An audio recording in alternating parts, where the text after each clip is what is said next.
Kush News, the newscast of the African diaspora. I'm your anchor, Ochanda, daily bringing you the top stories from Africa and the Caribbean. Let's take a look at today's news on Tuesday, May 2nd, 2023. High cost of living protests in Kenya have returned. Azimio leader Raila Odinga and his supporters brought back the protests.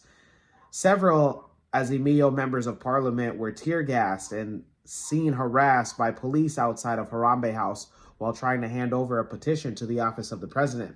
The petition included the four thematic areas raised by the opposition coalition, including high cost of living, the audit of the Independent Electoral and Boundary Commission servers, and the reinstatement of the and reconstitution of the electoral agency. Kenya's President William Ruto denounced the protests, calling them undemocratic. Speaking during the Labor Day celebrations at Nairobi's Uhuru Gardens, President Ruto reiterated that there is no room for opposition leaders in government, even as proposed. Ruto maintains that he will execute his role of protecting the lives and the property of Kenyans, as he's issued a warning shot to the Azimio coalition.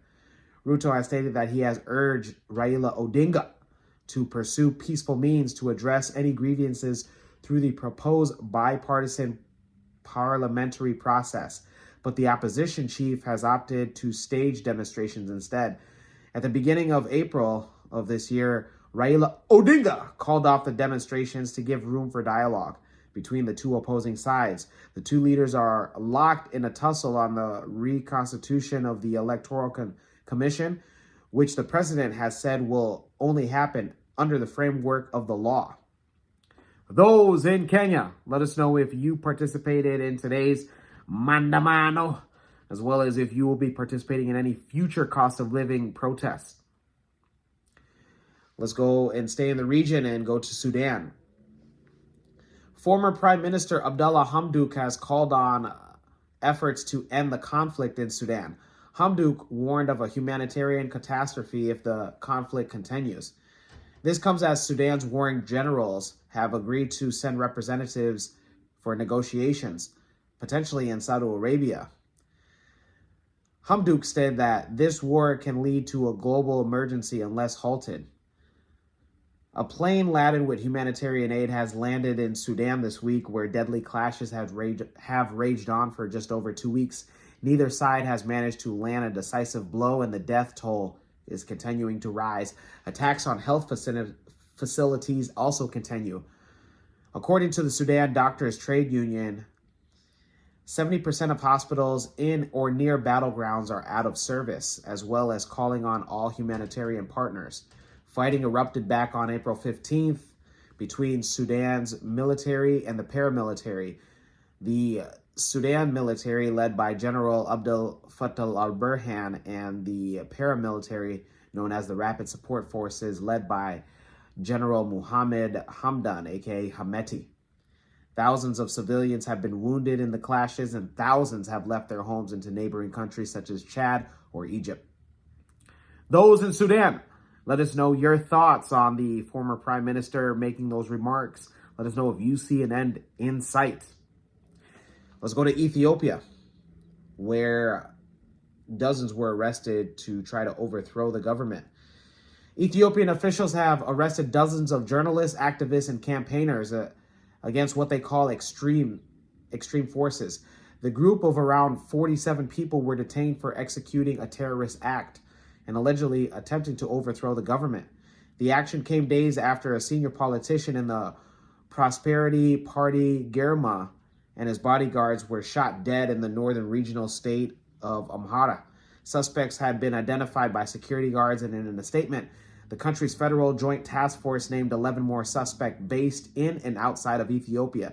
The task force has said that forces pretending to fight for the Amhara people have formed a clandestine cell, coordinating both internally and externally outside the country, and are devouring the dedicated people of Amhara. They were planning to carry out a violent movement, they stated, declaring that they would liberate the population, and they were working to plunge the nation once more into crisis. The group has been trying to link and organize university students with the local Amhara population in the Amhara region, Addis Ababa, and all the country's colleges, as well as organizing a military wing and frightening the people by attacking government officials. Those in Ethiopia, let us know on your thoughts, and let us know on if you have been subject to under supervision at all. Let's go to the Caribbean and end it there. The Republic Bank merges with the Cayman Islands Bank. This week, the banking operations of the Republic Bank, based out of the Cayman Islands, merged with the Cayman National Bank. The announcement from the Cayman National Corporation stated that based on the receipt of all regulatory approvals, will combine with the merge.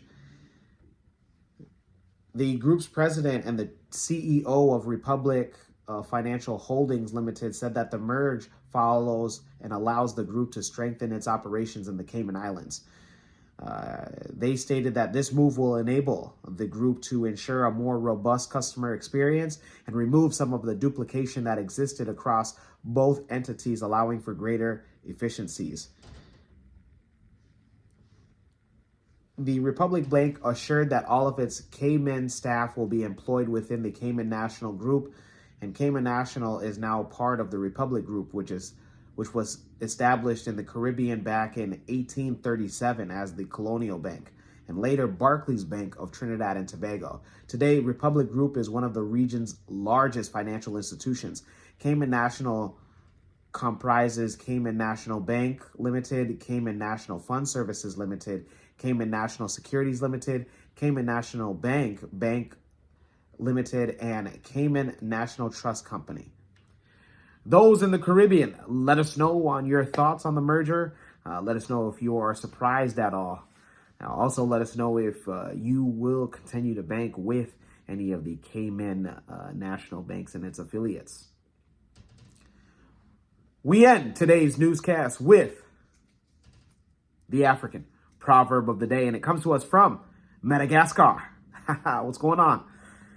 And it states, a little rain each day will fill the rivers to overflowing. Once again, a little rain each day will fill the rivers to overflowing. Madagascar proverb. I got my own interpretation on today's proverb, and the way that I interpret this is that whatever I'm talking to you, the viewer, right now. I'm looking at you. Yes, I'm going to the second camera today. You as the viewer, the little that you're doing to improve your life holistically, financially, socially,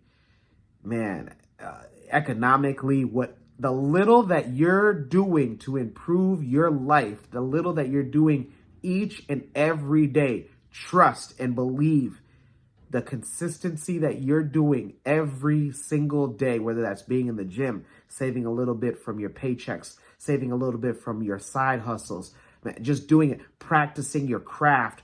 You're an artist, you're painting every day, you're a photographer, you're taking photos every day, you're getting more and more education from YouTube or other photographers.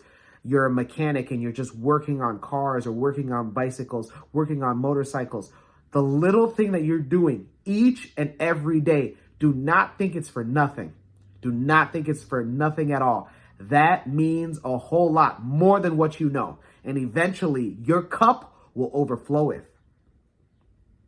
Let me know your interpretations of today's African proverb of the day, as well as your views, questions, comments, and concerns on today's top stories. Don't forget to like, subscribe, and hit that notification bell for today and any other time that we drop content. Also, feel free to follow us on Twitter. That's at Kush_News1. Again, that's at Kush_News1. This Saturday, we're hosting our first Twitter space. That's right. We're going to talk about the top stories of the week. For Kush News on Kush Convos TV, I'm Ochanda. We'll see you soon.